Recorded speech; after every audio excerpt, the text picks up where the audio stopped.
चले जाते हैं। अच्छी लाइट्स नमस्कार, आदाब व सत श्री अकाल। मैं हूं सुलिंदर परिहार और आप जुड़ चुके हैं द लोकल रिपोर्ट के साथ। आज बड़ी देर के बाद जो है हम लाइव आए हैं और मुद्दों पर हम लाइव आते हैं। आज का जो मुद्दा है वो न्यू एजुकेशन जोन्स बनाने का है। जी हाँ, 13 तारीख को जो है इसके ऊपर जो है हमारा एजुकेशन डिपार्टमेंट एक नोटिस निकालता है, जिस नोटिस के बाद हमें पता चलता है कि जो है कमेटी जो है बनाई जा रही है न्यू एजुकेशन जोन्स के लिए। तो हमारे साथ जो है कुछ जो लीडर्स हैं बात करने के लिए हैं। हमारे साथ में सरपंच मोहम्मद सदीक हैं और साथ ही में हमारे महराज मलिक साहब हैं जो बहुत फेमस हैं। आप देखते हैं कि बहुत ज़्यादा अगर वहाँ की बात की जाए, कारा की बात की जाए, तो अगर वहाँ की रिपोर्टिंग आपने देखनी है तो आप महराज मलिक साहब के फेसबुक पेज पे जाकर जो है देख सकते हैं, क्योंकि ये हमेशा जो है एक्टिव होते हैं और एक्टिवेट रहते हैं हमेशा, और जो मुद्दे हैं उनको जो है सामने लेकर आते हैं। तो महराज साहब हमारे साथ में है, जो है रिसेंटली डीडीसी काउंसलर हैं कारा से। और हमारे साथ में पंकज शर्मा है, फॉर्मर स्टूडेंट लीडर हैं ये, और अभी ये भी हमारे साथ में जुड़े हुए हैं। ये भी बातचीत करेंगे कि न्यू एजुकेशन जो जोन्स हैं वो कहाँ कहाँ पर बनने चाहिए और कितने जरूरी हैं जो न्यू एजुकेशन जोन्स है, और क्या फायदा जो है इनका होगा। तो चलिए सबसे पहले जो है महराज मलिक साहब से ही बात करेंगे। सर, आपका स्वागत है द लोकल रिपोर्ट में। महराज मलिक साहब। शुक्रिया शुक्रिया शुक्रिया। सबसे पहले जितने भी लोग हमें देख रहे हैं उन सबको मेरा सलाम व आदाब। देखिए, जिस तरीके से अभी मैंने ये सुना है कि एजुकेशन ये जो जोन वगैरह है इनको बनाया जा रहा है, अभी अभी मैंने सुना है, कहीं आप ही बता रहे हैं। बहरहाल एक जी अच्छा कदम है, गवर्नमेंट जो है इस किस्म के कर रहे हैं, थोड़ा चेंजेस वगैरह हो रही हैं। कहीं न कहीं फ़ायदा तो बहुत ज़्यादा है। अभी अगर जिस कॉन्स्टिट्यूएंसी से मैं हूँ, वहाँ पे 2 ब्लॉक हैं, और जहाँ कॉन्स्टिट्यूएंसी में 2 ब्लॉकों पे हमने इलेक्शन लड़ा। लेकिन वहीं अगर ज़ोन आप देखेंगे तो वो 3-4 ब्लॉकों पे मुश्तमिल है। एक बहुत बड़ा इलाका है जहाँ ज़ोन की बहुत ज़्यादा ज़रूरत थी। हमने ऑलरेडी डिमांड दे रखी है, काहरा जी को अलग से ज़ोन होना चाहिए था और भटियास को अलग से ज़ोन होना चाहिए था। क्योंकि इसमें कम से कम 100 150 के आस-पास, अभी मुझे एग्ज़ैक्टली फ़िगर का पता नहीं है। तो कहीं न कहीं अगर देखेंगे आप, एक ज्योग्राफ़िकली अगर आप एरिया के हिसाब से देखेंगे, बहुत दूर-दूर पड़ता है। देखिए, चेंजेज़ होना बहुत ज़रूरी है, रिफ़ॉर्म तो लाना पड़ेगा इन लोगों को।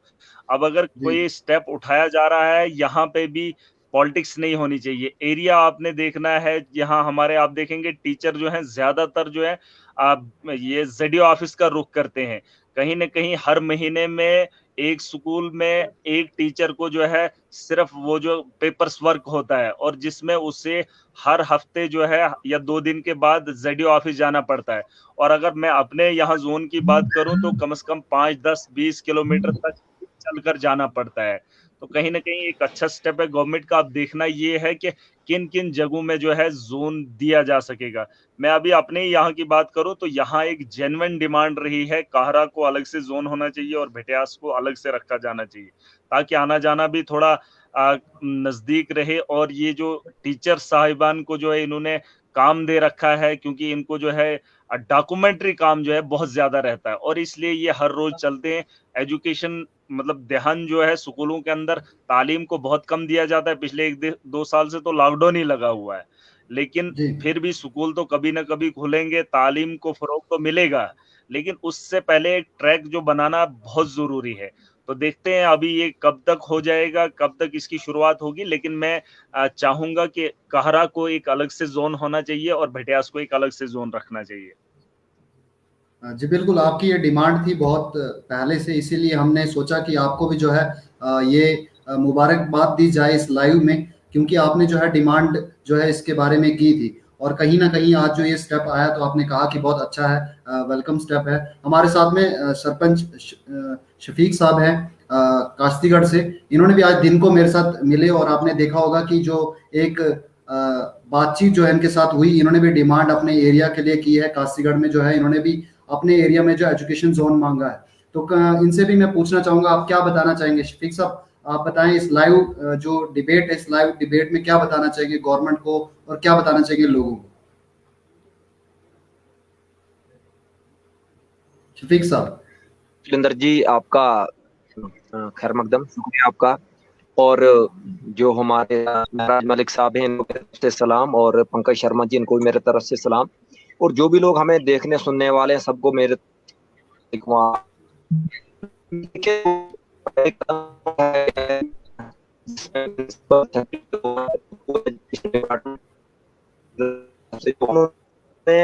कमेटी का की है, जो नए एजुकेशन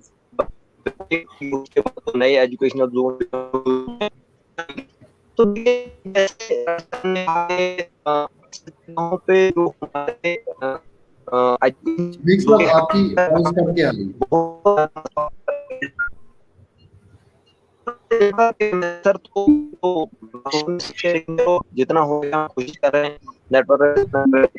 तो ये हमारे जो है हेडक्वार्टर्स जो है, वहां पहुंचने के लिए हमारे टीचर्स को काफी दिक्कत का सामना करना। डिस्ट्रिक्ट डोडा के अंदर हमारा असर का भी एरिया आता है, और हम चाहते हैं ये जो कदम एडमिनिस्ट्रेशन ने उठाया। तो हमारे साथ में शफीक साहब जुड़े हुए थे, शायद से नेटवर्क के कारण जो है वो हमारे से कट गए हैं।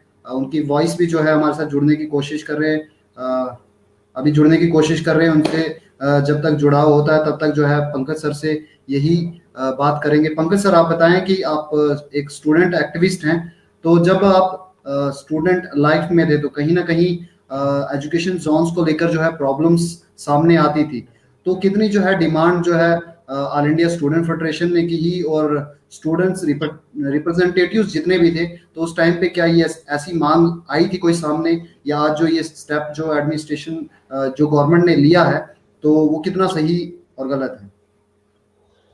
जी सुरेंद्र जी, अब मुझे डिबेट में शामिल करने के बहुत शुक्रिया। जिस तरह से दोनों स्पीकर्स ने बहुत अच्छे तरीके से बताया, जैसे सदीक साहब ने अपने एरिया कास्तीगढ़ की बात की, या महराज साहब ने जो है अपने कहरा कॉन्स्टिट्यूंसी में जो नया ब्लॉक बनाने, नया एजुकेशन जोन बनाने की बात की है।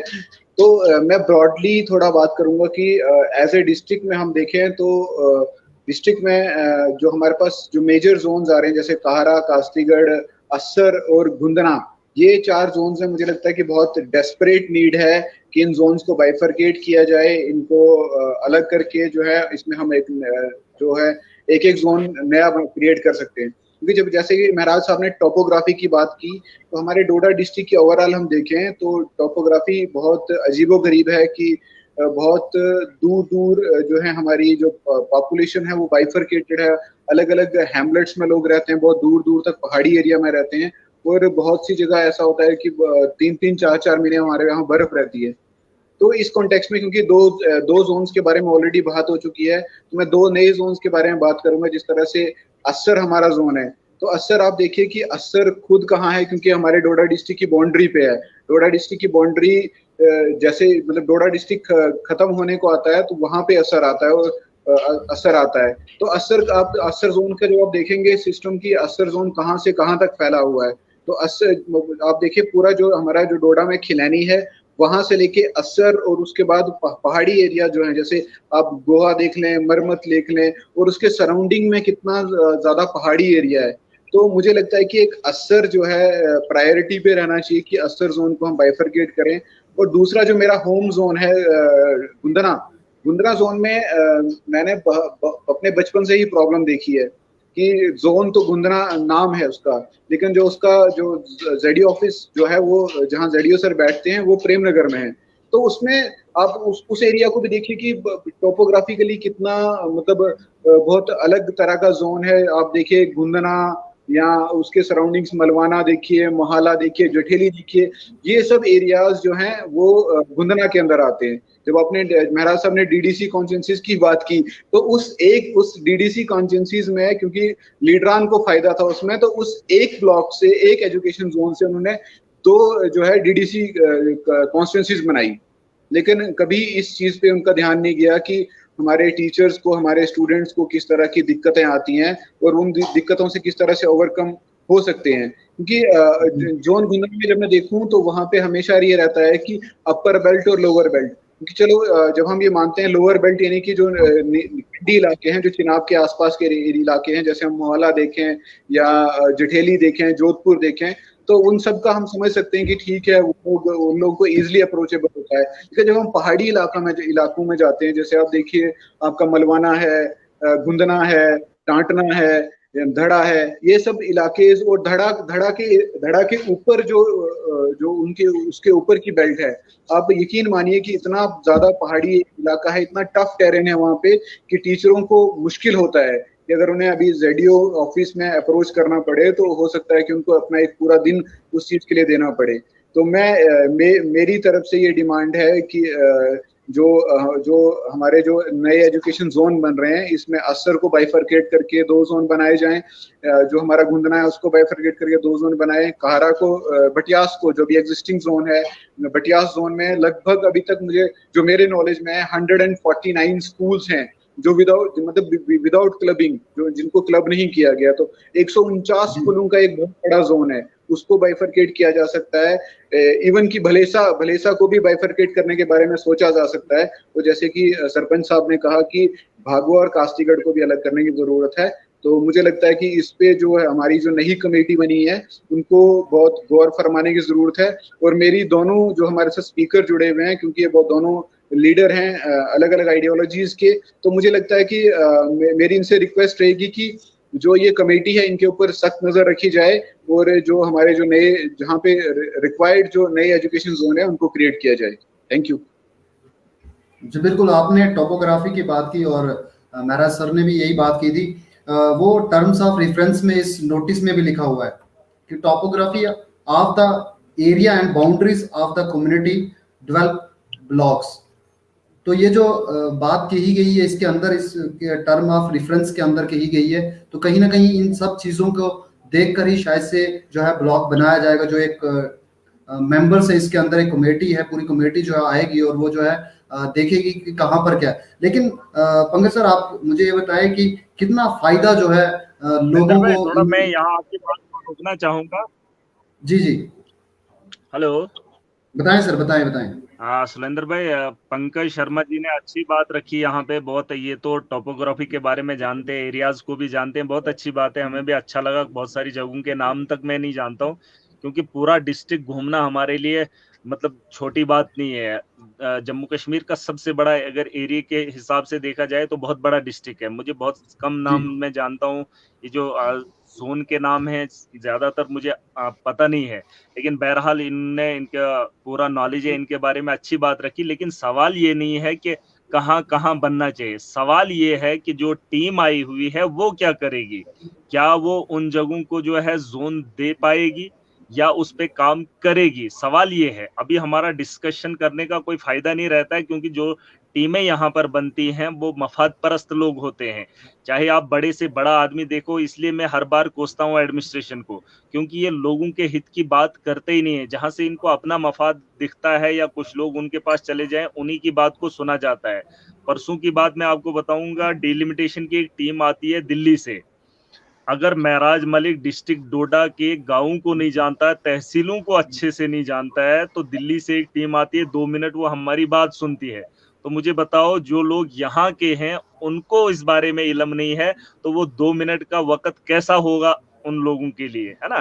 तो कहीं ना कहीं जो अब यहाँ डिलिमिटेशन की बात होगी वो ग्राउंड जीरो से जाएगी, और उसमें किन किन लोगों का यहाँ के हाथ होगा तो वो जानना भी बहुत जरूरी है, और उनकी सोच कैसी हो सकती है जो डिलिमिटेशन का एक हिस्सा बनेंगे। उसी तरीके से ये जोन की भी बात हो रही है। अभी अगर महराज को पूछें, या देखिए मैं डीडीसी हूं या सरपंच साहिब हैं हमारे यहाँ से, या स्टूडेंट लीडर हैं हमारे पंकज जी, या हमारी बात में उतना वजन नहीं है इस वक्त, क्योंकि आप देखेंगे ये कुछ लोग हैं जो पूरे डिस्ट्रिक्ट को चला रहे हैं, कुछ लोग, और कुछ लोग जो है अपनी मनमानी से, यहाँ तो इन्होंने डिलिमिटेशन जो कर रखी है इन्होंने, वो तो ऑलरेडी हो चुकी है, कहीं सुनने में आया इन्होंने नाम भी उसका जो है रख लिया है। अब ये फॉर्मेलिटी के तौर पर हमें पूछा जाएगा या कुछ जगहों को जो है नोटिस किया जाएगा, ये कहीं ना कहीं एक ज्यादती है। ट्रांसपेरेंसी के साथ काम होना चाहिए, लोगों के मफाद के लिए काम होना चाहिए। और वहीं जोन की अगर मैं बात करूं तो ये सबसे मसला वो नहीं है कि जोन कहाँ बनेगा, मसला ये है कि जोन में हमारे टीचर्स का क्या काम होना चाहिए था, इस पर बात करना बहुत जरूरी है। आपको पता होगा जब लॉकडाउन नहीं था, लॉकडाउन से पहले मैंने कहा आपको कि एक स्कूल से एक टीचर की ड्यूटी जो थी वो जेडीओ ऑफिस ही हुआ करती थी। इस पर भी बात करना बहुत जरूरी है, क्योंकि एक टीचर का एक दिन अगर टूट जाता है तो इसका मतलब एक गांव के बच्चों को उनके मुस्तकबिल पे फर्क पड़ता है। इस पर भी सवाल होना बड़ा जरूरी है। देखिए, अगर हम आज इस मुद्दे पे ही बात करें, सुलेंदर जी, मैं एक चीज बताना चाहूंगा। देखिए, हम 4 लोग हैं, एक अच्छी सोच के साथ जुड़े हैं, अच्छी बात है, क्योंकि पहली बार ऐसा डिस्कशन ये मुझे लगता है कहीं ना कहीं फ्रूटफुल होगा। लेकिन इसके अलावा भी हमने जमीनी सतह पर बात करना बहुत जरूरी है। चलो, बहरहाल आज तो जोन की बात होगी, लेकिन मैं चाहता हूँ हर वक्त हर दिन जो है डिस्कशन होती रहे और अलग अलग मुद्दों पे चर्चा होती रहे, क्योंकि जब तक ना हम इस किस्म का डिस्कशन करें और लोगों को उनके हुकूक के बारे में बता दें, क्योंकि आज मोबाइल हर घर में है, लेकिन वीडियोस देखना या गेम खेलना ये उसी चीज तक महदूद रखा है। देखिए, हम लोगों के हित में जब बात करेंगे तो लोग सुनेंगे। मैं चाहता हूं कि लोगों के मफाद के लिए भी हमें जो है सोशल मीडिया का इस्तेमाल करना चाहिए, और कहां तक एडमिनिस्ट्रेशन हमसे पूछेगी और हम उनको सजेस्ट करेंगे। लेकिन जब एडमिनिस्ट्रेशन हमसे पूछे, अगर पूछेगी नहीं तो क्या फायदा है फिर हमारा डीडीसी का या सरपंच का या लीडर का, स्टूडेंट लीडर का, या आप मतलब जो भी सोशल एक्टिविस्ट हैं। कहीं ना कहीं एडमिनिस्ट्रेशन को इसके बारे में ध्यान देना चाहिए, उन लोगों से पूछना चाहिए, पॉलिटिकल लीडर से बात करनी चाहिए। अब देखना ये है कि ये लोग कितना मतलब हमें पूछते हैं और हम तो अपने बात रखेंगे। इससे पहले ही हमने जो है जोन की डिमांड रखी थी, काहरा के टीचर्स हजरात ने काफी हमें फोर्स भी किया था, और हम भी जानते थे कि जोन का होना बड़ा जरूरी है। और इसके अलावा मेरा एक ही आखिर में एक बात कहूंगा कि इसके अलावा भी आपको चर्चा करनी पड़ेगी, इसके अलावा भी शाम के टाइम आपको बात करनी चाहिए। लोगों की ग्रीवेंसेस इसके अलावा और भी हैं। आपको पता है कि लॉकडाउन में सबसे ज्यादा करप्शन हो रही है लॉकडाउन में, इससे पहले कम थी, लेकिन जहां लोगों के पास 1 रुपया भी नहीं है, वहीं आज के डेट में देखो, मुद्दे पे बात करना बड़ा जरूरी है। आज लोगों को लूटा जा रहा है, लोगों को मतलब घरों के अंदर जो चीजें बची है उनको बिचवा कर जो है करप्शन देनी पड़ती है। देखिए, इन मुद्दों पर भी बात करना बहुत जरूरी है। ये एक बड़ा मुद्दा है, इस पर पॉलिटिकल लीडर्स भी नजर रखेंगे, एडमिनिस्ट्रेशन भी नजर रखेगी, और यहाँ उतना बड़ा मसला नहीं है। मैं चाहूंगा, यहाँ हमारे स्टूडेंट लीडर हैं, आप भी हैं, आप इसके अलावा लोगों के हित में भी बात करना, लोगों के मफाद के लिए जब हम बात करेंगे तो कहीं ना कहीं इसमें सुधार देखने को मिलेगा। तो मलिक चलो, साहब, फिलहाल तो हमारा यही मंजूर है। मलिक साहब, लेकिन सुन तो कोई नहीं रहा है ना, हम भी दिखा रहे हैं, हम भी डेली जो है दिन में आई थिंक 4 मुद्दे जो है एडमिनिस्ट्रेशन और गवर्नमेंट के सामने ला रहे हैं, लेकिन सुनवाई कहीं नहीं हो रही। जी पंकज सर, बताएं। एग्जैक्टली वही तो कह रहा हूं मैं, वही बात तो हो रही है। देखिए, हमारे जो अच्छे लोग हैं ना, पढ़े लिखे लोग और समझदार लोग, वो बेवकूफों वाली हरकतें कर रहे हैं। एक आम आदमी इतना नॉलेज रखता है, उसको पता है जोन कहाँ होना चाहिए। एक आम आदमी, अनपढ़ आदमी को अगर आप पूछेंगे, वो आपको ये बात बता सकता है, वो आपको पूरा एरिया भी दिखा सकता है और बता भी सकता है कि कहाँ जोन होना चाहिए। लेकिन ये जो हमारे लोग हैं ना, ये बहुत घटिया हरकतें करते हैं। अब देखना, जब जोन बनेंगे तो आपको खुद पता चलेगा, जब यहाँ की कॉन्स्टिट्यूंसी बनेगी आपको खुद पता चलेगा। और ये उन चीजों को ध्यान में नहीं रखेंगे, रोडे नहीं दिलाएंगे। लेकिन जैसे हमने कहा, एक सिरा वहाँ कश्मीर में होगा, दूसरा ये हिमाचल में करते हैं। तो कहीं ना कहीं ये बस वही बात होगी ना कि हमको आपस में लड़ाते रहेंगे मजहब के नाम पे, धर्म के नाम पे, बस यही चीजें हैं। और इस पर जो है हम चाहते हैं कि इस पे सियासत न की जाए, इस पे बात ना हो, लोगों के मफाद के लिए जो है हर फैसला हो तो हमारी जिंदगी बेहतर हो सकती है। जी पंकज सर, मेरी नजर आप पे है, आप हैंड रेज करें, बताएं। महराज साहब ने बहुत सही बात कही, मैं उनके साथ बिल्कुल उनको अपना समर्थन देता हूं कि उन्होंने ये कहा कि अभी जो न्यू एजुकेशन जोन्स बनने की बात हो रही है, उसमें जो हमारे जो कमीशन उसमें गठित किया गया है, वो कमीशन क्या करता है, और उस कमीशन के वो कमीशन कौन से नए जोन बनाता है। तो महराज साहब, मुझे लगता है कि क्योंकि जैसे अगर हम तारा जोन की बात करें, उसको नया क्रिएट करने की बात करें, तो आपकी पर्सनली आपकी ये डिमांड रही थी कि इसको अलग जोन बनाना चाहिए। तो मुझे लगता है कि अब हमें इस डिमांड को और तेज करने की जरूरत है, ताकि हम कमीशन को दिखा सकें, ताकि हम अपनी डिस्ट्रिक्ट एडमिनिस्ट्रेशन को बता सकें कि वाकई में यहाँ जो है नया एजुकेशन जोन बनने की जरूरत है। तो मुझे लगता है कि अगर हम इस तरह की स्ट्रेटेजीज को अपनाएंगे और इस तरह का जो एक प्रेशर कमीशन के ऊपर और डिस्ट्रिक्ट एडमिनिस्ट्रेशन के ऊपर बनाए रखेंगे, तो मुझे लगता है कि कमीशन भी बहुत सोच समझ के जो है जो नए एजुकेशन जोन देने का काम करेगा, उसमें बहुत सोच समझ के वो नए एजुकेशन जोन देगा। मुझे लगता है कि थोड़ा सा जो है हमें अपनी मूवमेंट को तेज करने की जरूरत है, और अगर इसके लिए अगर हम लोगों को सड़कों पे उतरने की नौबत अगर आती है, तो बिल्कुल हमें सड़कों पे उतरना चाहिए और बिल्कुल जोर शोर के साथ सड़कों पे उतरना चाहिए। और ये सिर्फ काहरा कॉन्स्टिट्यूंसी की बात नहीं है, ये असर, गुंदना और हमारे कास्टीगढ़ जोन देती है, सभी 4-5 जोन्स की बात है। तो मुझे लगता है कि इस डिमांड को सिर्फ सोशल मीडिया के ऊपर या सिर्फ मीडिया के ऊपर रेज ना करके, अगर हम ये करें कि अब अपना जो पब्लिक अवेयरनेस है उसको हम बढ़ाएं, जो हमारे साथ जुड़े हुए लोग हैं उनके साथ हम इस चीज में बातचीत करें, जो हमारे पास रिटायर्ड जेडीओज हैं, सबसे अच्छा जो सबसे ज्यादा जो यूजफुल हमारे पास बात करना रहेगा, वो जो हमारे पास रिटायर्ड जेडीओज हैं जिन्होंने उन जोन्स में सर्व किया है, वो लोग हम लोगों को सबसे ज्यादा गाइड कर सकते हैं कि हम लोगों को किस तरह से कहाँ कहाँ कौन कौन से जोन की डिमांड करनी चाहिए।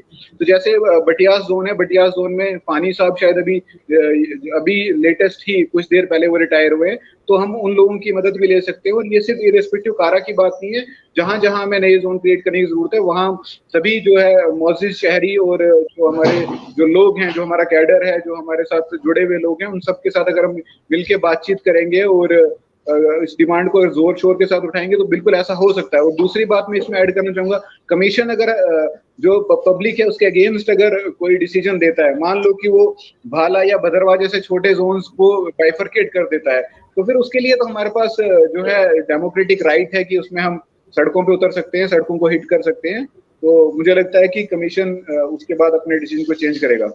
जी जी बिल्कुल, अगर जोन्स की बात करें, जोन्स तो बन जाएंगे, लेकिन आखिरकार हमारे रूरल एरियाज में क्वालिटी एजुकेशन क्या बढ़ेगी, ये भी एक सवाल है जो मैंने सरपंच मोहम्मद शफीक साहब से पूछा था। रिसेंटली इनको दिन में इनके साथ बातचीत हुई थी मेरी, तो तब मैंने इनसे पूछा था। तो कहीं ना कहीं वही सवाल जो है आपसे भी मैं पूछता हूँ। अभी मलिक साहब तो चले गए क्योंकि वहां पे भी नेटवर्क का इशू है, वो बाहर आए थे बात करने के लिए, तो अभी शायद वो अंदर चले गए होंगे। तो पंकज सर, मैं यही क्वेश्चन दोबारा आपसे क्वेश्चन पूछना चाहता हूँ कि आखिरकार मुझे ये बताया कि एजुकेशन, जो क्वालिटी एजुकेशन है, जोन्स तो बनेंगे, हम अनपढ़ लोगों की अगर हम बात करें तो उनको लिए जोन्स इंपॉर्टेंट नहीं है। वो कहेंगे कि हाँ जी, हमें हमारे बच्चों को जो है पढ़ाई चाहिए, हमारे बच्चों को अच्छी पढ़ाई चाहिए।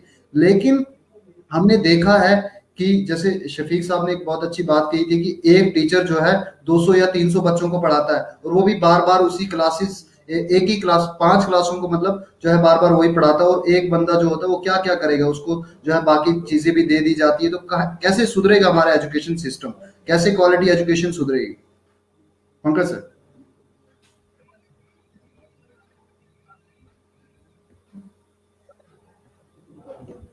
पंकज सर सुन पा रहे हैं आप मुझे? तो पंकज सर शायद सुन नहीं पा रहे हैं, अभी वो दोबारा से जुड़ेंगे। शफीक साहब, आप बताएं, आपने तो दिन को भी बताया था, लेकिन आपको क्या लगता है कि इस लाइव के माध्यम से आप क्या बताना चाहेंगे कि कैसे इन चीजों को जो है सुधारा जाए? सुरेंद्र जी, देखिए, जैसे महराज साहब ने कहा कि कमेटीज बनती हैं, कमीशंस बनती हैं, वो लोगों की सुनवाई नहीं होती है, लेकिन देखिए, हमें अपने आप के अंदर एक भरोसा जगाना चाहिए। जैसे डिसेंट्रलाइजेशन ऑफ पावर्स जो है, ये डेमोक्रेसी के अंदर रखा गया है, जिसमें आपके प्रेसिडेंट से लेके, आपके चीफ जस्टिस से लेके, आपके प्राइम मिनिस्टर से लेके पावर्स को ग्रास रूट लेवल तक, आम आदमी तक बांटा गया है, जिसमें आपके पीएम साहब हैं, जिसमें आपके एमपीज हैं, आपके मिनिस्टर्स हैं, आपके सीएम्स हैं, आपके एमएलएज हैं, उसके बाद आपके डीडीसी हैं, उसके बाद आपके बीडीसी हैं, उसके बाद सरपंचेज हैं, और उसके बाद आपके पंचेज हैं। तो कहीं ना कहीं अगर डेमोक्रेसी ने हर यूनिट के अंदर छोटे से छोटे लेके बड़े से बड़े यूनिट तक अगर उन्होंने पावर्स को तकसीम करके रखा हुआ है, तो कहीं ना कहीं जो हम लोग हैं, जो पब्लिक की नुमाइंदगी करते हैं, हमें कहीं ना कहीं लोगों के अंदर एक अवेयरनेस पैदा करनी होगी। जैसे कि देखो, जो हमारी डिबेट, लाइव डिबेट चल रही है, इससे भी लोगों के अंदर एक अवेयरनेस एक अवेयरनेस पैदा हो जाएगी। जब ये अवेयरनेस पैदा हो जाएगी, लोग ज्यादा से ज्यादा पार्टिसिपेट करेंगे, और जितने ज्यादा लोग पार्टिसिपेट करेंगे उतना ट्रांसपेरेंसी के साथ हम एडमिनिस्ट्रेशन से या सरकार से काम ले सकते हैं। और जहां तक एडमिनिस्ट्रेशन को या कमेटी को या सरकार को मनाने की जरूरत होगी, वहां पे हम लोग आगे आएंगे।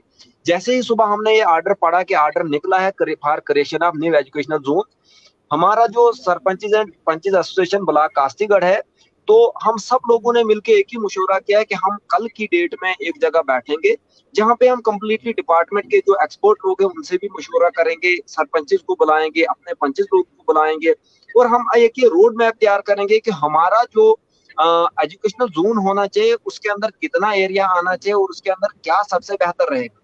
तो यही देखो, अगर हम एक प्लानिंग के साथ चलेंगे और उस प्लानिंग के जरिए हम जो कमेटी है, कमेटी को अगर हम डाटा प्रोवाइड करेंगे, तो कहीं ना कहीं कमेटी को मानना पड़ेगा। अगर कमेटी ना मानती है, अगर वो हमारे कहने के बावजूद भी थोड़ा फैसला कुछ गलत करती है, तो उसके लिए हम लोग हैं, हम फाइट करेंगे, हम रोड्स पे भी आ सकते हैं।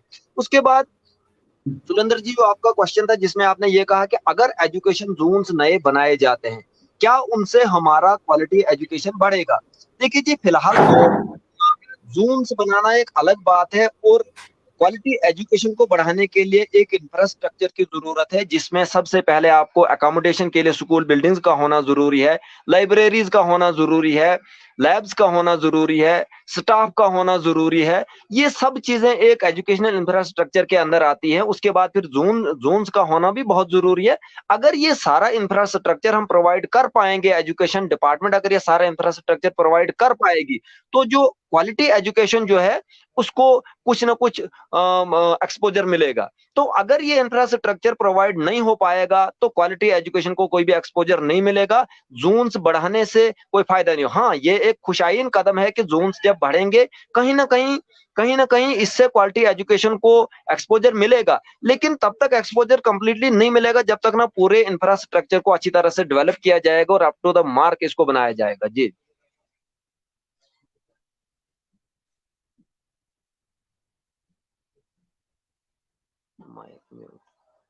सर, माइक म्यूट है।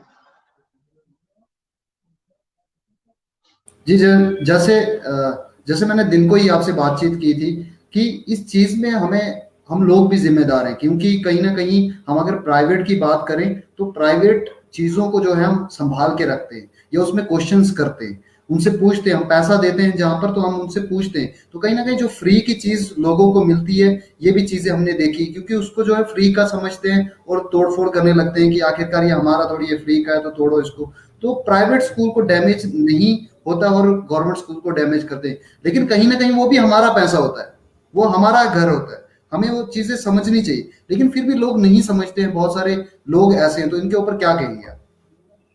देखिए सुलेंदर जी, गवर्नमेंट जो है वो हम लोग हैं, हमारे ही टैक्स का पैसा गवर्नमेंट ट्रेजरीज में जमा होता है, जो इन रिटर्न हमें कोई ना कोई फैसिलिटी की शक्ल में हमें मिलता है।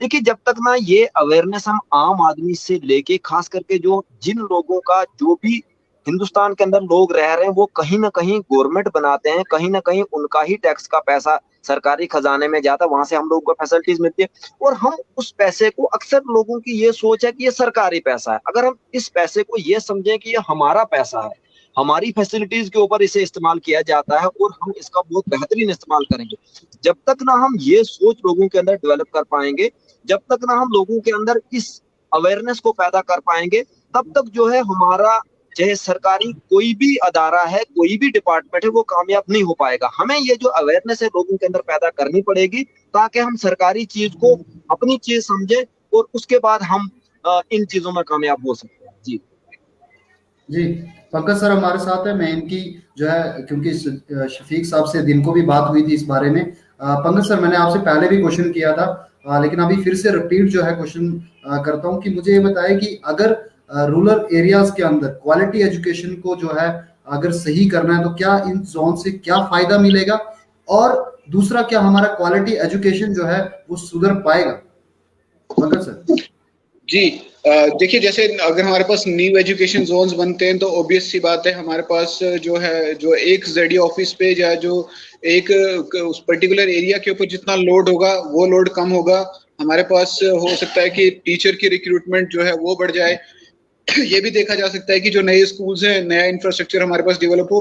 और अगर आपको लगता है कि क्वालिटी एजुकेशन को हमें इन्हांस करना है, अगर क्वालिटी एजुकेशन को बढ़ाना है, तो उसके लिए सबसे ज्यादा जरूरी जो चीज होती है वो टीचर स्टूडेंट रेशो होता है। मुझे लगता है इस चीज पे शायद अभी पहले स्पीकर ने बात की है कि टीचर स्टूडेंट रेशो जब हम देखते हैं, जो सही रेशो होता है वो 1:10 होता है। अगर हम स्कूल्स की बात करें तो 1:10 रेशो, यानी कि एक टीचर 10 बच्चों के साथ डील करें, तो वो एक सही सिस्टम रहता है। लेकिन जब आप यहाँ पे पर्टिकुलरली हमारे डिस्ट्रिक्ट में देखेंगे, जैसे सरपंच साहब ने ही पहले कहा कि 300 बच्चों पे हमारे पास एक टीचर है, यानी कि मान लीजिए हमारे गांव में कोई अगर स्कूल है, प्राइमरी स्कूल है, तो वहां पे अगर प्राइमरी स्कूल में सिर्फ एक टीचर को हमने डिप्यूट किया है, तो वो एक टीचर को 300 बच्चों के साथ, और अगर प्राइमरी स्कूल है तो 5 क्लासेस के साथ, और अगर मिडिल स्कूल है तो 8 क्लासेस के साथ डील करना पड़ता है। तो मुझे नहीं लगता कि ये सब चीजें प्रैक्टिकली पॉसिबल हैं। और ये सब चीजें ऐसा नहीं है कि किसी के नॉलेज में नहीं है, डिस्ट्रिक्ट एडमिनिस्ट्रेशन के नॉलेज में ना हो, कंसर्न जेडीओ के नॉलेज में ना हो, या सीईओ साहब है हमारे, या डाइट प्रिंसिपल है, उन सब लोगों के नॉलेज में ना हो। ये सब उन सब सभी अफसरान के नॉलेज में ये सब चीजें होती हैं। लेकिन मुझे लगता है कि अगर हमें क्वालिटी एजुकेशन को बढ़ावा देना है, तो हमें जो है स्टूडेंट टीचर रेशो के ऊपर बहुत ज्यादा ध्यान रखना पड़ेगा। और जो हमारी, क्योंकि हर बार ये कहा जाता है कि जो हमारा उसका बच्चे का बेस स्ट्रांग नहीं है, तो मुझे लगता है कि एलिमेंट्री एजुकेशन को लेके हमें बहुत ज्यादा काम करने की जरूरत है। तो जब हमारा एलिमेंट्री सिस्टम जो है वो सही रहेगा, जब बच्चे के जो बेसिक्स हैं वो क्लियर होने लग जाएंगे, तो मुझे लगता है कि आगे जब वो हायर क्लासेस में जाएगा और उसका टीचर स्टूडेंट रेशो सही होगा, तो हम क्वालिटी एजुकेशन की तरफ अचीव कर सकते हैं। हमारे साथ महराज साहब जुड़े हुए थे, तो महराज साहब जैसे आपसे बिलोंग करते हैं, आम आदमी पार्टी से, तो आम आदमी पार्टी ने ये सब चीजें दिल्ली में करके दिखाई है। क्यों ना इस इनिशिएटिव को हम डिस्ट्रिक्ट डोडा में लाएं, क्यों ना उस तरह का इंफ्रास्ट्रक्चर, क्यों ना उस तरह की क्वालिटी एजुकेशन को हम डिस्ट्रिक्ट डोडा में इम्पार्ट करके जो है एक बड़े लेवल पे अच्छी एजुकेशन बच्चों को दे सकें। जी बिल्कुल, जैसे पंकज सर आपने बताया, और ये महराज सर हमारे साथ जुड़े हुए थे, उन्होंने मैसेज भी किया है मुझे कि नेटवर्क प्रॉब्लम की वजह से जो है वो अभी जुड़ नहीं पा रहे। उन्होंने कोशिश की, लेकिन नेटवर्क प्रॉब्लम के कारण वो जुड़ नहीं पा रहे। क्योंकि हमारे एरिया ये चीज हमें शो भी करती है लाइव, कहीं ना कहीं हम जो करते हैं, हमारी ऑडियो की दिक्कत पड़ती है, नेटवर्क की दिक्कत पड़ती है, तो कहीं ना कहीं ये चीज ये भी शो करती है लाइव डिबेट कि यहाँ पे हमारे चिनाब वैली के अंदर कितनी ज्यादा जो है नेटवर्क की प्रॉब्लम है। अगर एयरटेल नेटवर्क की बात करें, तो एयरटेल नेटवर्क जो है अपना ट्रस्ट जो है लोगों से खो रहा है। कहीं ना कहीं एयरटेल नेटवर्क में बहुत ज्यादा जो है खराबी देखने को मिली पूरे चुनाव वैली में, जिसके बारे में अलग अलग जर्नलिस्ट भी आवाज उठा रहे हैं। तो कहीं ना कहीं एयरटेल के जितने भी यहाँ पे टेलीकॉम के लोग हैं, उन सबको जो सोचना चाहिए और कहीं ना कहीं इस चीज को ऊपर जो है सुधार लाना चाहिए। और साथ ही में हमारी गवर्नमेंट को भी ये सोचना चाहिए कि वो वोट वाले टाइमिंग पे तो आ जाते हैं, कॉन्स्टिट्यूएंसीज बना देते हैं, लेकिन उस कॉन्स्टिट्यूएंसीज में क्या नेटवर्क है, क्या एजुकेशन है, क्या चीजें हैं, या न्यू एजुकेशन जो जोन्स हैं वो हैं, क्योंकि जैसे अभी ये जोन्स हैं, क्या वहाँ पे न्यू एजुकेशन जोन्स तो अभी आ रहे हैं, और देखना ये है कि ये कहाँ कहाँ आते हैं। वहां उन जगहों पे आते हैं जहाँ पे जरूरत है, जहाँ पे लोगों की मांग है, जहाँ पे लोगों ने 5 साल पहले मांग की है, या वहां पे जो है डिजर्व करती है जोन्स, कि वहां का बाउंड्री एरिया जो है, टोपोग्राफी जो है, ये सब चीजों को है जो कमीशन देखेगी, जैसे पंकज सर ने भी कहा। लेकिन एक शफीक साहब से मैंने एक क्वेश्चन भी करा था, सेम क्वेश्चन पंकज सर आपसे भी, कि आपकी आइडियोलॉजी में मैं जानना चाहूंगा कि आपकी क्या सोच है उसके ऊपर, कि कहीं ना कहीं हम जो गवर्नमेंट और प्राइवेट की अगर हम बात करें, तो प्राइवेट में कहीं ना कहीं हम जो है डिस्ट्रॉय नहीं करते प्राइवेट स्कूल्स में या प्राइवेट इंस्टीट्यूशन को, और गवर्नमेंट इंस्टीट्यूशन को हम जो है डिस्ट्रॉय करते हैं, या उसको तोड़ने की कोशिश करते हैं कि फ्री का है, या फ्री का समझ के उसको तोड़ते हैं, या जो है प्राइवेट स्कूल्स के अंदर जो है वहां पे पैसा लिया जाता है। तो शायद लोग वहां पे क्वेश्चन करना जानते हैं, क्वेश्चन करते हैं कि हमारे बच्चों को क्यों नहीं पढ़ाते आप। लेकिन अगर बात की जाए गवर्नमेंट स्कूल्स की, तो गवर्नमेंट स्कूल्स के अंदर कभी पूछने भी नहीं जाता कोई पेरेंट्स की हमारे बच्चों को पढ़ाया क्यों नहीं जाता, हमारे बच्चों को जो है एजुकेशन अच्छे से क्यों नहीं दी जाती, हमारे बच्चों को जो है मिड डे मील क्यों नहीं दिया जाता। तो ये सब क्वेश्चंस गवर्नमेंट स्कूल्स में क्यों नहीं और प्राइवेट स्कूल में क्यों? पंकज सर जी, देखिए, आपने पहली जो बात की, आपने गवर्नमेंट और प्राइवेट की बात की है कि क्या प्राइवेट इंस्टीट्यूशन की वजह से गवर्नमेंट इंस्टीट्यूशन ध्वस्त हो रहे हैं, या उनमें जो सही तरीके से जो उनमें काम होना चाहिए था वो नहीं हो रहा है। देखिए, इसके पीछे एक बहुत लंबा इतिहास है। आप सभी जानते होंगे कि 1990 से पहले शायद हमारे डिस्ट्रिक्ट में या बहुत सी जगह जो है प्राइवेट इंस्टीट्यूशंस नहीं हुआ करते थे। तो प्राइवेटाइजेशन आने से पहले क्या लोग पढ़े लिखे नहीं होते थे? क्या हमारे पास साइंटिस्ट नहीं थे? क्या हमारे पास अच्छे डॉक्टर्स नहीं थे? या आप किसी भी फील्ड में देख लीजिए, हमारे पास सभी लोग उन्हीं गवर्नमेंट स्कूल से निकल के आते थे। लेकिन ये क्या हुआ, एक साजिश के तहत क्या किया गया है कि प्राइवेट इंस्टीट्यूट को खड़ा किया गया है और उसके पैरेलल एक जो गवर्नमेंट इंस्टीट्यूट है उसको कमजोर किया गया है। और उसको कमजोर करने में सिर्फ उस जो प्राइवेट स्कूल का संस्थापक है या प्राइवेट स्कूल जो भी ऑर्गेनाइजेशन है, सिर्फ उसका हाथ नहीं होता है। ये एक बहुत बड़ा स्कैंडल है जिसके तहत एक इंस्टीट्यूशन को खराब करने की साजिश हो रही है। मेरा सिर्फ मैं आपको सिंपल बात ये कहूंगा कि हमारे क्या गवर्नमेंट टीचर्स जो होते हैं वो केपेबल नहीं है? क्या हमारे गवर्नमेंट स्कूल्स में जो HOIs हैं, जो हेडमास्टर हैं या प्रिंसिपल है, वो केपेबल नहीं है कि अपने स्टाफ को हैंडल करने में? वहां अगर हम दूसरे एंड पे देखें, अगर हम एक प्राइवेट स्कूल की एग्जाम्पल लें, तो प्राइवेट स्कूल में प्रिंसिपल कौन आदमी होता है? ज्यादा कितना ही पढ़ा लिखा होगा? यही होगा, MA BEd होगा। लेकिन जब आप एक गवर्नमेंट स्कूल की बात करेंगे तो एक हेडमास्टर कौन बनता है? एक्सपीरियंस जिसके पास बहुत ज्यादा होता है या उनकी क्वालिफिकेशन के हिसाब से, या प्रिंसिपल कौन होता है जिनके पास बहुत ज्यादा एक्सपीरियंस होता है, उनकी क्वालिफिकेशन बहुत बेहतर होती है। तो जब हम एक टीचर की बात करेंगे तो कम से कम एक MA और BEd से नीचे मुझे नहीं लगता, अगर हम इसको छोड़ दें, SSA को छोड़ दें और रहबर तालीम को छोड़ दें, जो हमारे जनरल लाइन टीचर्स हैं, MA BEd से नीचे तो किसी भी टीचर की क्वालिफिकेशन नहीं होती है। और उसके अपोजिट आप जब एक प्राइवेट स्कूल में देखेंगे तो वहां पे आपको एक 12वीं पास भी आपको एक टीचर मिलेगा, वहां पे आपको एक ग्रेजुएट भी टीचर मिलेगा, और हो सकता है कि आपको वहां पे एक MA वाला भी जो है वो टीचर मिलेगा। तो क्या हमारे टीचर्स जो है, जो खुद गवर्नमेंट स्कूल के टीचर हैं, वो अपने बच्चों को प्राइवेट स्कूल में पढ़ाते हैं? तो प्राइवेट स्कूल में पढ़ाने का ये मतलब है कि वो एक खुद MA BEd होने के नाते या PhD होने के नाते वो एक अपने बच्चे को एक 12वीं या ग्रेजुएशन किए हुए बच्चे जो टीचर हैं उनके पास पढ़ाते हैं।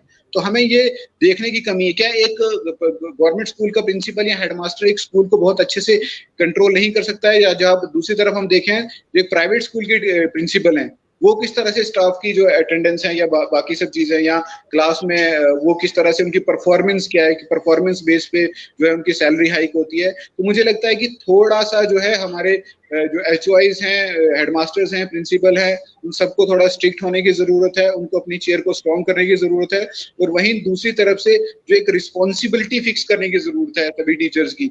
ये ऐसा नहीं है कि प्रिंसिपल आए अपना काम करके निकल गए, टीचर आए अपना काम करके निकल गए। लेकिन आप एक, मुझे लगता है कि परफॉर्मेंस बेस जो प्रमोशन है उसको मुझे लगता है कि अब जरूरत है कि गवर्नमेंट को इंट्रोड्यूस करना चाहिए कि टीचर किस तरह से परफॉर्म कर रहे हैं जो भी क्लास को पढ़ा रहे हैं। अगर वो क्लास टीचर है या अलग अलग तरीके से जो सब्जेक्ट वो पढ़ा रहे हैं, उस सब्जेक्ट में जो है आपका रिजल्ट किस तरह का आ रहा है। अगर आपका रिजल्ट अच्छा आ रहा है तो परफॉर्मेंस बेस पे आप टीचर को प्रमोट कीजिए।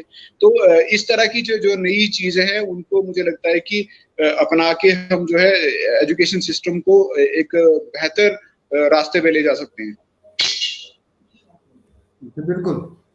तो आज की जो डिस्कशन थी वो डिस्कशन हमारी न्यू एजुकेशन जोन्स को लेकर थी, और साथ ही में हमने और भी जो इम्पोर्टेंट इश्यूज थे उनके ऊपर बात की, क्योंकि कहीं ना कहीं हमारे अगर चुनाव वैली की बात की जाए तो यहाँ पर क्वालिटी एजुकेशन की कमी है। यहाँ पर 12th करने के बाद या 10th करने के बाद जो है लद्दाख बच्चों को भेज दिया जाता है। वो इसी कारण, क्योंकि कहीं ना कहीं वो पढ़ना चाहते हैं, या तो कहीं ना कहीं उनकी जो क्वालिटी है वो इतनी कम है कि वो कॉलेजेस के अंदर नहीं एंटर हो सकते। कॉलेजेस के अंदर वो जो है बात करने की उनको जो है वो चीजें नहीं सिखाई जाती है। तो शायद वो सोचते हैं कि मैंने 12th कर ली और 12th के बाद जो है लद्दाख को जाना है, और यही ट्रेंड हमारे एरियाज में है। और कहीं ना कहीं हमारे एरियाज के अंदर एक और चीज है कि हमने जो है नकल करके पास होना, और नकल करने के बाद जो है वो 12th तक ही रहते हैं, 12th के आगे जो है वो नकल नहीं कर पाते, क्योंकि हमारे हायर एजुकेशन जितने भी हैं वो कहीं ना कहीं स्ट्रिक्ट हैं कि वहां पे नकल देखने को हमें नहीं मिलती। क्योंकि हायर एजुकेशन में हमने देखा है कि वहां पे नकल कहीं ना कहीं कर लेते हैं, क्योंकि रूरल एरिया है, अपने लोग हैं, डरा वगैरह के अपने घर वाले ही जो है वो नकल करने में मजबूर करते हैं। तो कहीं ना कहीं नकल करने वाले आगे नहीं बढ़ पाते, फिर वो लद्दाख जो है उनके पास और कोई ऑप्शन नहीं बचता है, तो वो लद्दाख की ओर जाते हैं। तो डिस्कशन बहुत लंबी हुई, तो इसी डिस्कशन को जो है रोकेंगे फिर कभी किसी और मुद्दे पर, क्योंकि एजुकेशन की अगर हम बात करें तो एजुकेशन में मुद्दे ही मुद्दे हैं, इश्यूज ही इश्यूज हैं। तो फिर जो है जरूर जुड़ेंगे। सरपंच साहब से आखिरी में जो है एक सवाल करेंगे कि आखिर में ये क्या बताना चाहेंगे, क्योंकि इन्होंने बहुत कम बोला है, क्योंकि इनके साथ दिन को भी मेरी बातचीत हुई थी और वो आप लाइव देख सकते हैं फेसबुक के ऊपर। सरपंच साहब आखिर में क्या बताएंगे आप? देखिए जी, जहाँ तक हमारे पंकज जी का सवाल है, बड़े तजर्बाकार हैं, इन्होंने फार्मर स्टूडेंट लीडर रह चुके हैं और एजुकेशन डिपार्टमेंट के बारे में बहुत गहराई से इनके पास इल्म है। तो जहाँ तक इन्होंने बात रखी कि देखिए जी, हमें थोड़ा सा ये जो टीचर स्टूडेंट रेशो इसको ठीक करना चाहे, सब चीजें करनी चाहिए जिस वजह से हमारी जो क्वालिटी एजुकेशन है उसको थोड़ा सा एक्सपोजर हो। तो देखिए पंकज जी, अक्सर जैसे आपने दिल्ली की बात की कि दिल्ली में चलो आम आदमी पार्टी ने थोड़ा सा मतलब एजुकेशन सिस्टम को बहुत बेहतर बनाया, लेकिन पंकज जी देखिए, दिल्ली कैपिटल है हमारे हिंदुस्तान की और जम्मू कश्मीर जो है ये बिल्कुल एक्सट्रीम नॉर्थ में है हमारा। तो मुझे लगता है दिल्ली और जम्मू कश्मीर में बहुत ज्यादा फर्क है, क्योंकि वहां पे इंफ्रास्ट्रक्चर है, स्कूल बिल्डिंग है, टीचर है, स्टाफ है, सब चीजें, लेकिन उनको थोड़ा एक्टिव करने की जरूरत थी, जिसको एक्टिव करने का काम आम आदमी पार्टी ने किया। हमारे यहाँ सर एक प्रॉब्लम यह है कि अगर खास करके आप भी रूरल एरियाज को अच्छी तरह से जानते हैं, स्कूल बिल्डिंग्स कंप्लीटली डैमेज्ड हैं, 10-10 साल से उन स्कूल बिल्डिंग्स को किसी ने रिपेयर किया नहीं। उसके बाद स्टाफ का जहाँ पे 70, 80, 50, 60 बच्चे, वहां पे टोटल 2 टीचर्स हैं। तो बार बार आप सीओ ऑफिस जाएं, बार बार आप जेडीओ ऑफिस जाएं, बार बार आप एडमिनिस्ट्रेशन से लड़ें झगड़ें, उसके बाद वहां से कुछ निकलता नहीं, क्योंकि वहां पे वही 2 टीचर्स हैं आपके, उससे ज्यादा आपको तो मिलेगा कुछ नहीं। स्टूडेंट्स जितने हैं वो तो उतने ही, उसके बाद बैठने के लिए जगह नहीं होगा, आपको डेस्क नहीं मिलेगा, आपके पास बैठने के लिए मैट नहीं होगा। ये सब चीजें कहीं ना कहीं सिस्टम के अंदर बहुत ज्यादा कमजोरी है, इंफ्रास्ट्रक्चर के अंदर बहुत ज्यादा कमजोरी है। तो अगर हमारे पास इंफ्रास्ट्रक्चर है, उस इंफ्रास्ट्रक्चर को हम अच्छी तरह से क्या कहते हैं यूटिलाइज करें, तो मैं कहता हूँ वक्त के साथ साथ ये चीजें शायद इंफ्रास्ट्रक्चर पे हमारा डेवलप हो, जिसमें हम सब लोगों को मिलके काम करना चाहिए। और खास करके जो सरकारी स्कूल्स हैं, अगर हम कोशिश करें, जैसे हम बच्चे को बिल्कुल अच्छी तरह से सुबह तैयार करके लंच उसको बैग में साथ दे के, सारी बुक्स का ख्याल रख के, नोट बुक्स का ख्याल रख के, नहला के अच्छी तरह से रोड तक ले जाते, वहां से गाड़ी में बिठा के स्कूल तक, और फिर लाते वक्त भी हम जाते हैं, तो मैं कहता हूँ कहीं ना कहीं हम लोगों के अंदर भी एक किस्म की लापरवाही है कि जब गवर्नमेंट स्कूल के अंदर हम बच्चे को दाखिल करते हैं, हम उतनी ज्यादा अकाउंटेबिलिटी नहीं रखते, उतना ज्यादा ख्याल नहीं रखते, और हम ही लोग अगर उसी बच्चे को प्राइवेट स्कूल के अंदर डालते हैं तो वहाँ कहीं ना कहीं हम फीस भी पे करते हैं, गाड़ी के चार्जेस भी पे करते हैं, सब चीजें, एडमिशन फीस भी हम पे करते हैं। ये सब चीजें पे करने के बाद हम उनसे भी सवाल करते हैं, उनसे भी अकाउंटेबिलिटी लेते हैं, लेकिन ऐसा जो हमारा बिहेवियर है वो गवर्नमेंट स्कूल के साथ नहीं रहता। मुझे लगता है कहीं ना कहीं पेरेंट्स को भी अवेयर रहना पड़ेगा और गवर्नमेंट को भी कहीं ना कहीं इस इंफ्रास्ट्रक्चर पे ध्यान देना पड़ेगा। देखिए, जहां तक गवर्नमेंट स्कूल के अंदर आपने बिल्कुल एक दुरुस्त बात कही, बहुत गहराई से आपको इल्म है एजुकेशन डिपार्टमेंट का। जहां तक आपने ये कहा कि गवर्नमेंट स्कूल के अंदर जो टीचर्स होते हैं वो हाईली क्वालिफाइड, हाईली एक्सपीरियंस्ड होते हैं, और ये सच बात है, क्योंकि जो बंदा कोई ना कोई एग्जाम क्वालिफाई करता है उसके बाद ही उसको गवर्नमेंट सिलेक्शन होती है। लेकिन बात यह है कि अगर गवर्नमेंट स्कूल के अंदर एक टीचर 60 या 70 हजार सैलरी लेके वहां पे ड्यूटी करता है, तो उसी 60 या 70 हजार में प्राइवेट स्कूल के अंदर कम से कम 12 टीचर्स काम कर रहे होते हैं। तो वो 12 टीचर्स एक टीचर के मुकाबले में 12 गुना ज्यादा प्रोग्रेस दे रहे हैं, और कहीं ना कहीं उनको ये भी खतरा है कि अगर मैं ड्यूटी ना करूं, मैं अपना रिजल्ट ठीक ना दूं, मेरा आउटपुट ठीक ना रहे, तो कहीं ना कहीं जो स्कूल, प्राइवेट स्कूल इंतजामिया जो है वो कहीं ना कहीं मुझे यहाँ से निकाल सकती है। ऐसा गवर्नमेंट एम्प्लॉइज के साथ इतना ज्यादा कोई खतरे की बात होती नहीं है। तो ये होता है कि अगर वहां पे मतलब 2 टीचर 1.5 लाख सैलरी ले रहे हैं, तो उस 1.5 लाख पे पूरा एक प्राइवेट स्कूल 15 या 20 टीचर्स को लेके चलता है। तो ये थोड़ा सा कहीं ना कहीं फर्क है, हमारे सरकारी खजाने में हमारा ही पैसा है, वही टीचर्स को सैलरी दी जाती है, कहीं ना कहीं पेरेंट्स की भी कुछ हद तक कमजोरी है, और डिपार्टमेंट की और इंफ्रास्ट्रक्चर की कमजोरी मिलके हमारे जो बच्चे हैं उनका फ्यूचर जो है वो बहुत हद तक कमजोर होता जा रहा है। तो इसीलिए लोगों को ये लगता है कि यहाँ पे स्कूल बिल्डिंग नहीं है, टीचर सटीक नहीं, ये साहब, चीजें टाइम की कमी होने के कारण, स्कूल की तरफ ध्यान दे रहे हैं लोग। जी जी सुरेंद्र जी बिल्कुल, टाइम की कमी होने के कारण, क्योंकि इश्यूज बहुत है, मैं जानता हूँ, मैं भी इश्यूज रेज करता रहता हूँ, इश्यूज बहुत है एजुकेशन डिपार्टमेंट में, तो सबसे ज्यादा इश्यूज है हमारे डोडा डिस्ट्रिक्ट के अंदर, पूरे चनाब वैली के अंदर। लेकिन पंकज सर जो है अपना हैंड रेज कर रहे थे। पंकज सर से जो है आखिर में जो है सवाल ले लेते हैं। पंकज सर बताएं। जी मैं बिल्कुल आपके वक्त की बिल्कुल इज्जत करते हुए मैं एक बात कहना चाहता हूं कि सरपंच साहब ने जो आखिरी बात कही थी कि दिल्ली हमारे देश की कैपिटल है, मैं इस बात से बिल्कुल सहमत हूं। लेकिन वहां के एजुकेशन सिस्टम को अगर आप ये कह रहे हैं कि आप कंपेयर करें J&K के साथ, तो मैं उसके साथ उस चीज में आपके साथ सहमत नहीं हूं।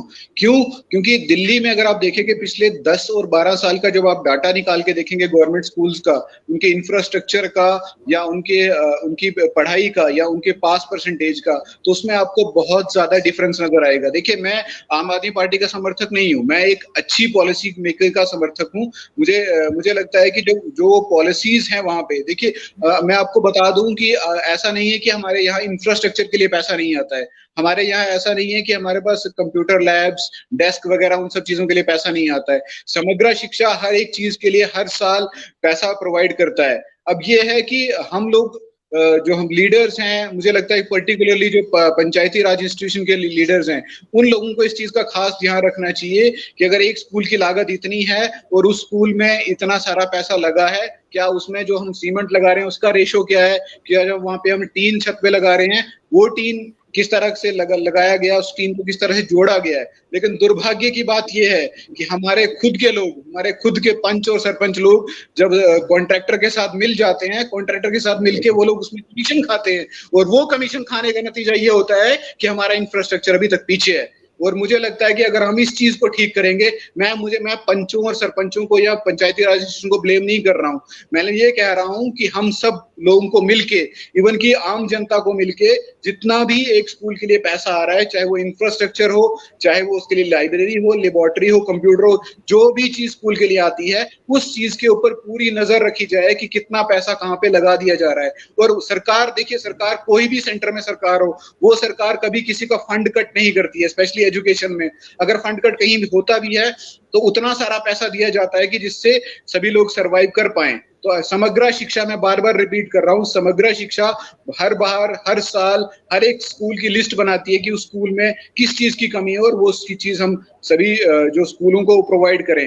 अभी जो टॉयलेट फैसिलिटीज हैं, ड्रिंकिंग वाटर की फैसिलिटी है, हर एक फैसिलिटी को जो है समग्र शिक्षा ये इंश्योर करता है कि हर स्कूल में पहुंचा दिया जाए। लेकिन होता क्या है कि हमेशा से, शुरू से लेके आज तक, हमेशा मिसयूज ऑफ फंड्स हुआ है। और मैं दिल्ली सरकार की इसलिए तारीफ कर रहा हूं कि मुझे लगता है, ये मुझे पर्सनली ये लगता है कि वहां पे बहुत कम चांसेस हैं फंड्स को मिसयूज करने की। Thank you. जी बिल्कुल पंकज सर, आप सही जो है बता रहे हैं। कहीं ना कहीं हमारे यहाँ पे ये सब चीजें हैं। आपके पीछे जो है कब से मेरी जो नजर जो है कॉमरेड धनवंतरी, मैं पहचान पा रहा हूँ, आपके ठीक पीछे एक तस्वीर लगी हुई है। समझ पा रहा हूँ कि कल जो है इनकी डेथ एनिवर्सरी थी कॉमरेड धनवंतरी की। जम्मू कश्मीर से थे पहले इंसान जो आज़ादी की लड़ाई में जो है इन्होंने अपना जो है योगदान दिया था, शामिल हुए थे। तो इनके बारे में जो है आखिर में कुछ समय है तो उस थोड़े से समय में जो है इनके बारे में बताएं पंकज सर। जी जी धन्यवाद। और मैं आपको बहुत अप्रिशिएट करता हूँ सर, बिल्कुल बैकग्राउंड में गई और आप एकदम से पहचान गए, उसके लिए बहुत बहुत शुक्रिया।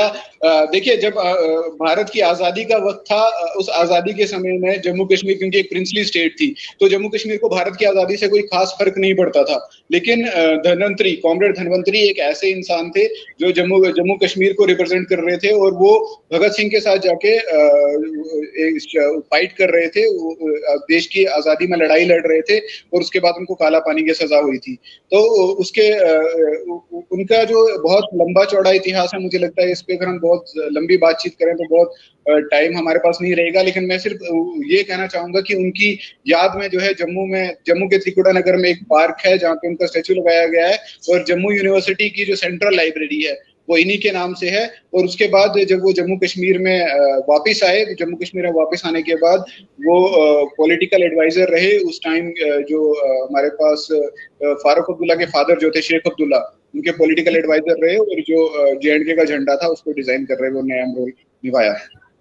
जी बिल्कुल, इनके बारे में हमने लाइव डिस्कशन रखनी थी क्योंकि कम लोग जो है जम्मू कश्मीर के जानते हैं इनके सेक्रीफाई को, कि इन्होंने कितना सेक्रीफाई किया था जम्मू कश्मीर के लिए और क्या कुछ किया था। आखिर में इनकी कोई अचीवमेंट बताइए जो जम्मू कश्मीर के लिए इन्होंने की।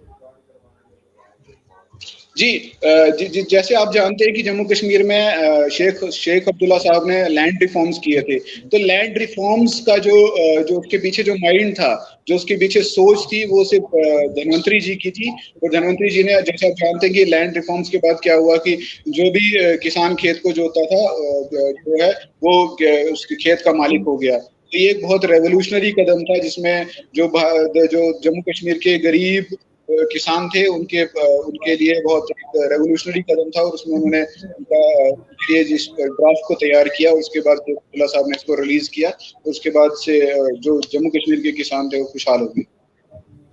इतना ही टू बी ऑनेस्ट मैं इतना ही जानता। जी, अगर इनके बारे में बात करें तो बहुत बड़ी बड़ी स्टोरीज हैं और बहुत कम लोग जानते हैं, इसीलिए जो है इनके बारे में कभी ना कभी जो है लाइव डिस्कशन जरूर रखेंगे और एक्सपर्ट्स को जो जरूर बुलाएंगे कि आखिरकार इन्होंने क्या क्या कुछ किया है। लिस्ट बहुत लंबी है, स्टोरी बहुत लंबी है, एक लाइव डिस्कशन इसके आखिर ऊपर की जा सकती है। मैं एक बात ऐड करना चाहता हूं कि हर बार इनके जन्म तिथि और इनकी पुण्य तिथि पे कश्मीर टाइम्स ने बहुत लंबे लंबे लेख लिखे हुए हैं। तो मैं रिकमेंड करूंगा कि उन लेख्स को जनता तक पहुंचाया जाए, और कश्मीर टाइम्स की वेबसाइट है जो उसको खंगाला जाए। आपको उस पे वहां पे उनके बारे में बहुत ज्यादा जानकारी प्राप्त हो सकती है। जी बिल्कुल, कॉमरेड धनवंतरी जो है आपने लिखना है तो आपको बहुत सारी जानकारी जो है जरूर मिलेगी। और कॉमरेड धनवंतरी का कल जो है डेथ एनिवर्सरी थी, जो शायद हम लाइव डिस्कशन नहीं कर पाए उसके ऊपर, चलिए फिर कभी करेंगे। और आपका बहुत बहुत पंकज जी शुक्रिया जुड़ने के लिए, और साथ में शफीक साहब का भी, और साथ में हमारे जो है महराज मलिक साहब जो हैं वो जो जुड़े थे, उनका भी बहुत बहुत शुक्रिया। आखिर में मैं यही बताऊंगा कि मेरे जो आइकन है शहीद भगत सिंह, उनके जो है ये फ्रेंड थे। आप इससे ज्यादा इंटरेस्टेड हो जाएंगे और शायद से इनके बारे में जरूर जानने की कोशिश करेंगे। ये जम्मू कश्मीर के पहले इंसान थे जो हमारी फ्रीडम फाइट, अगर जो इंडिया की देखी जाए, क्योंकि जम्मू कश्मीर के लोग जो है ज्यादा इन्वॉल्व नहीं थे इंडिया की फ्रीडम में, यह अलग प्रिंसली स्टेट थी, लेकिन कहीं ना कहीं ये एक ऐसा इंसान था जो जुड़ा हुआ था भगत सिंह जी के साथ, और भगत सिंह जी के साथ जुड़ के जो है इन्होंने संघर्ष किया था और काला पानी की सजा हुई थी, जैसे पंकज जी ने बताया।